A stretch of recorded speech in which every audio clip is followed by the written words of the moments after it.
Bonjour à toutes et à tous. Buenos días, gracias a todos. That's pretty much all I can say.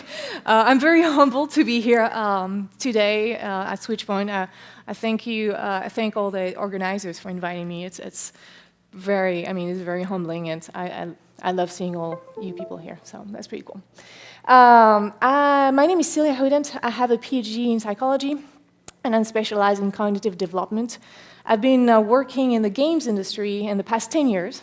So I worked at Ubisoft, I worked at LucasArts on Star Wars games, and more recently, I worked at Epic Games, mainly on a game that you may have heard of called Fortnite. If you have kids, you may have heard of it. And I was director of UX there, which is user experience. Anyway, now I am a game UX consultant. I'm helping game studios of all size create games that will offer a better experience for their audience. But I'm also starting to animate workshop at all types of companies to talk about unconscious biases and to improve inclusivity. So we're going to talk a little bit about that. But first of all, I have a question for you. How many of you have ever tried to pull the door that actually needed to be pushed just because there was... Yeah, well, there you go. It's annoying, right? It's super frustrating. So what we want are objects that are going to be very intuitive to use. So objects, applications, games, systems, services, websites that just feel intuitive to use. Just like a door with a plate on one side so that it affords you, nudges you to push, and then you don't have to have words like push and pull on the door. It's just natural. So this is why, to create great designs, developers need people like me to help them understand the limitations of the brain and how the brain works so they can design better objects and systems. But mostly, it's really about the brain limitations. So here is a very broad overview of how the brain learns, how it's processing information. It all starts with perception, with our senses, and throughout the process, what's going to happen in the end is going to change your memory. It's going to make new synaptic connections in the brain. To make the process more or less efficient, there's a lot of factors in place, biological factors. Did you sleep well yesterday? Did you have good food or not? But also, there are factors like attention, that are really paramount to make learning better. So we're going to talk about that just a little bit, very quickly, but keep in mind that this is very simplified. It's overly simplified, should I say. It's that it's not working like that in the brain. It's not independent buckets. The process is not even serial. It's not even a process. It's not working like a computer. But anyway, just for the sake of the conversation, let's say that it's working that way overall. So we're going to take an example of limitations of the brain in terms of perception, memory, and attention. Let's start with perception. So perception is not a passive window to the world. Perception is subjective. So what do you see here? A rabbit or a dog? We all have the same input in front of us, but we might not perceive the same thing. It depends also on context and on expectations. Like here, you might see a B in the center, but if I add this, now you might see a 13. So the input is going to be perceived differently depending on what context it's in it. It also depends on prior knowledge. So let's see what that does with you. What do you perceive here? There's no gamers in here, really? No?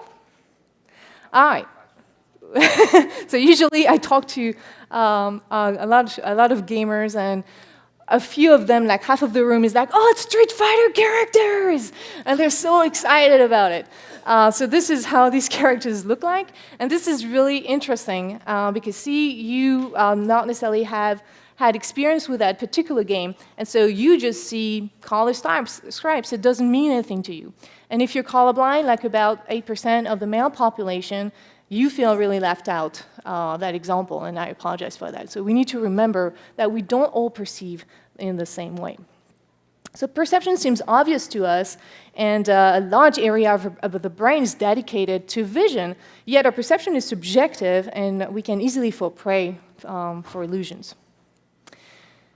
The memory is not very reliable either. This is what we call the forgetting curve. It's illustrating the exponential nature of forgetting. After we learn some non-meaningful content that we don't care about, after a day, we lose approximately 70% of the content. If we don't care about it, it's not meaningful. So that's your worst case scenario, granted, but we have to keep that in mind. We forget a bunch of stuff. Let's do a little game. Try to visualize in your mind the thinker, le penseur, d'Auguste Rodin. Can you remember on which leg or legs lay which arm or arms of the thinker? Try to think about it. This is where I love, because people are just trying to do the gesture to remember it. All right, let's see the answer. So it's actually both arms on the left leg, and most people don't remember that he has both arms on his leg.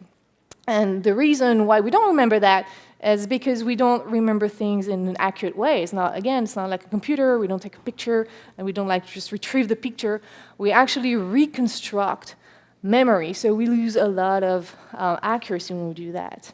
And we can also fabricate false memories, but that's another discussion. So our memory is fallible. Now, let's do another game. You're going to pick a card and remember that card. You ready? Choose the card you want and remember it. All right, I bet I can guess which card you picked and make it disappear. Let's see. Dun, dun, dun. Oh. All right, I've changed all the cards. Sorry, it's a very lame trick. It's called change blindness, and it means that we're blind to big changes when we're focused on something. And magicians, this is how they do their tricks. They know how perception, memory, and attention works, so they can trick us. And attention is very limited in the brain, so it's a kind of a problem. This is an awareness. Oh, all right, wait, hang on a second. All right, before we do that, I know that we're going to do another test. I know that this video has been seen by a lot of people now. If you've seen it, please don't spoil the others. For those who haven't seen it, play the game. At some point, the video is going to freeze, like pause, and you're going to have to answer the question. And the question is, count the passes from the basketball team with a white T-shirt. All right, you ready? Let's do it. No spoilers. This is an awareness test. How many passes does the team in white make? Go!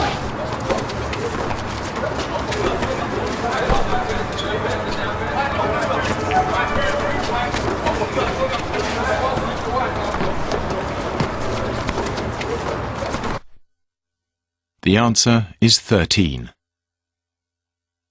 But did you see the moonwalking bear?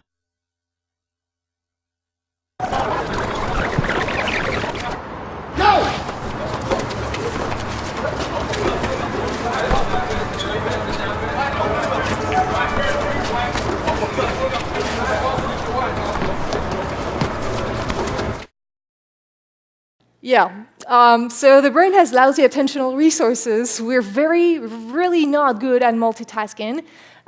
This is called inattentional blindness. And the problem is that we don't even realize this is happening. We are blind to our blindness. So this is a big problem. Yeah, look out for cyclists. I really don't talk on the phone while you drive. It's important. All right, so now that we saw this, like attention is scarce, here are our main brain limitations, like really quickly, like perception is subjective, attention is scarce, and memory is fallible. So now, knowing all that, it means that we need to think about these limitations whenever we design an environment and whenever we want to reach out to people and they have to interact with something. But the humans are also plagued with cognitive biases, which is another lovely story. So let's do a little game to illustrate that. Try to answer this question as fast as you can. You have a bat and a ball that costs $1.10 total. The bat costs $1 more than the ball. How much does the ball cost? Very quickly. All right, it's 5 cents. So good on you if you find the right answer. But most people, I'm going to answer 10 cents.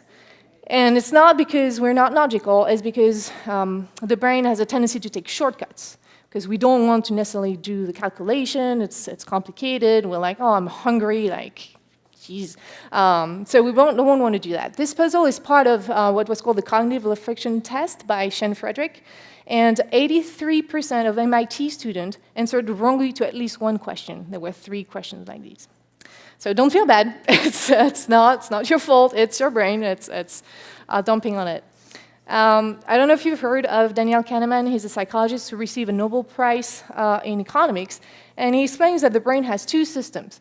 You have one system, system 1, that's very fast, automatic, effortless. This is the system when you do a very quick calculation, like 3 times 6, 18, like you don't even think about it, it's automatic. And then you have the system 2, this more slow, controlled, effortful, that's the system that we need to put in place to answer correctly to the question that we had before.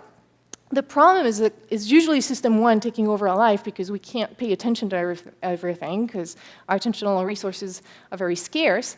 But this system is very prone to bias. And the problem is that system 2 is the one who could make us avoid having these biases, but most of the time the system is unaware that this is going on. So that's the big problem. It's not that we lack logical skills. Our brain is just a bit lazy, and the brain is extremely good at very quickly making sense of the world with little information. That's how we survived our predators. So all the little mistakes the brain makes are insignificant trade-offs in the scale of evolution. However, we need to be aware of our limitations of these biases if you want to avoid being manipulated and also to build a fairer society. So think about cognitive biases just like optical illusions. The little square A and the square B, they are the same color. I'm telling you, it's true, it's the same color, you don't see it because the brain is tricking you because of shadows and all that. If I remove the background, then you can clearly see it's the same color. I put the background back again, it's as if you hadn't learned anything. You still perceive it's a different color, even if I tell you it's just an illusion. So cognitive illusion is the same thing. Even if we know that we have biases, we're gonna still fall prey for this. So we need to really exercise and understand how it works to stop and think before doing something that's gonna be a problem. The problem with cognitive biases is that we have a lot of them. This is a chart of most cognitive biases that you can find on Wikipedia. It's really pretty. You can't read anything. You don't want to read all that. It's scary. But it's just to make you understand that we have really a lot of them. So we believe we have an accurate perception, an accurate memory, then we can multitask. We believe that we are in full control of our decisions, that we have free will, that we can understand others, that we are logical beings, but it's all a lie, and we need to realize that. Here's an example of how we can fall prey for cognitive biases. This is a subscription for The Economist. You have 3 options. You can have the web subscription only for $59, the print subscription only for $125, or the print and web subscription for $125. Dan Ariely saw that and was like, this is weird, like who would ever take the print subscription only? It's the same price than the print and web. So he's a behavioral economics professor, and he used these options and asked a bunch of students where he was teaching, I think it was MIT at the time, to see which option they would pick. So most students would pick the print and web subscription. No one would pick the print subscription only. So what he did is like, well, I'm going to remove that option since no one is using it. And he asked another batch of students to see what option they would pick in that condition. Well, turns out that in that condition, most people pick the least expensive option. This is called the Decoy effect. And it's, again, to illustrate that we believe that we're making rational decisions, but we're getting tricked all the time because we compare with other things. And this is how we can get tricked into buying something more expensive than we would have bought in a different condition. So most of the time, we're not making rational decisions. That's a big problem. Here's another example. What if I use my knowledge in psychology and cognitive biases to make you believe as it's often the case, buying a 12-month subscription is going to be more interesting financially than buying a month-to-month subscription. Pro tip, the one on the right is actually more expensive. It's $1.11 more expensive. So this is what we call dark patterns in UX and in design. And we have to be careful not to get tricked into that. Here's another dark pattern that is still out there. Amazon love that dark pattern. What they do is whenever you want to pay what's in your cart, you have a big orange button that you might think, well, it's just like, yes, let's get started to pay and so I can receive my stuff. But actually what it's saying is get started to subscribe to Amazon Prime. If you actually do not want to go for Amazon Prime, there's a tiny little text in here. This is what you need to click on to not opt for Amazon Prime. This is a dark pattern. Here's another example, a bit more creative. This is a screen where they make you believe that there's a hair on your phone, so you're going to swipe up to remove the hair, and this is where it's taking you to the shop. I know, right? It's terrible. So be careful. If you're interested in these, go to darkpatterns.org, and there's a lot of examples like that. So don't fall prey for that, please. So knowing that we have all these biases, could AI maybe help us fight cognitive biases? Well, the problem is that algorithms favor information that is popular, no matter if true or false. So this is a real Google search I did. I typed vaccines, and the auto-completion, the first thing that came up is cause autism. Vaccines do not cause autism. It's just one dude who said that, and now it's just picked up all the place. And it's just, their impact is very concerning. Here's another example that I really like. So I don't speak Turkish, so I'm not going to try to pronounce these sentences.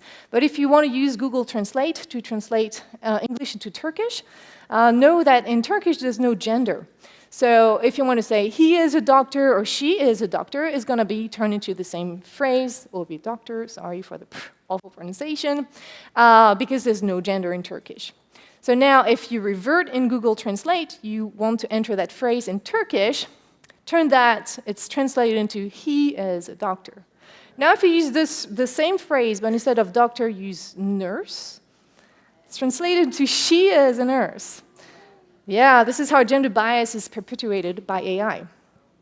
Yeah, I know, right?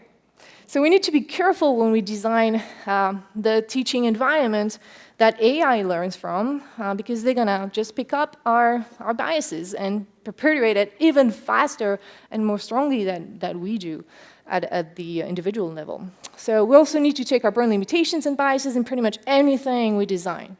Let's take a simple example. This is a soap dispenser, and, well, the video speaks for itself, so take. Nice. Okay, Noel, you try now. Onto your hand. Two black. Two black. Yeah. Come again. Come again, Sashi. No, two black. Come away. What to do to get. What you have to do This is is how racialist thing is. Yeah. That's always that piece of white. It's a napkin and show it. That was again. Bring up again. Napkin again. Right. Go ahead. What's it called on the hand? Man, black man getting fight. So while soap dispensers are a more light-hearted example, this same problem has been documented in wearable fitness trackers and heart rate monitors, with much more dire consequences. Health inequities for people of color are well documented, and they're mainly due to a lack of diversity and inclusivity in companies designing and manufacturing these products. It just takes one person, like you test it with people with different colors of skin. That's it. Yeah. Thank you. So knowing how the brain works, knowing its limitations, and knowing the cognitive and social biases that plague the new human being, we need to design environments to change behavior, which is what we also call nudge. So here's an example of what you can do. If you're working on improving inclusivity in your company, you need, for example, to design the hiring process in such a way to reduce race and gender biases. What you can do is doing blind interviews, for example, and this is what they did in orchestras. They have a real big problem of diversity in orchestras. There were way too many men in orchestras, and they started to do blind interviews like that. So there's a curtain, so they only hear the musician, they can't see him or her, and this blind auditions increased by 30 to 55% women hired in orchestra. Yep, there you go. If you're trying to increase the rate of organ donors, for example, here's what you can do. Instead of having an opt-in system when people need to check if they want to participate in the organ donor program, you can change the system into an opt-out system when people need to check if they do not want to participate in the organ donor program. So now if you don't want to give your organs, you can consider this as a dark pattern. The pattern is dark or not depending on the pattern itself, but depending on the intent behind the pattern. This is for the greater good, so we can say, well, ethically, and it's better to do that, but this is the reason why we need ethics. We need to determine where's the line and what's ethical and what's not. But when you do that, the hard opt-out, you have plus 25% organ donor rate. And I'm going to leave you with that last example. There's a cleaning manager in Amsterdam's airport who wanted to reduce spillage around urinals. What he did, he added stickers of flies on the urinals right next to the drain. The idea was to give people something to aim at. Turns out guys are pretty playful. So with the urinal fly, it reduced urinal spillage by 80%. So yeah, go flies. So think about that. And sometimes it's not about putting a lot of paper saying, please keep that place clean, like people don't care. Try to find a nudge. Try to design the environment so that people will naturally, intuitively just do the behavior that you want them to do. So next time you're participating in a humanitarian or activist mission, think about how you can design the environment to encourage a change in behavior, whether it's a curriculum, a website, a game, or an app to help people with their health, their finances, or to help education. Remember the toilet flies, and thank you very much for your attention. Thank you.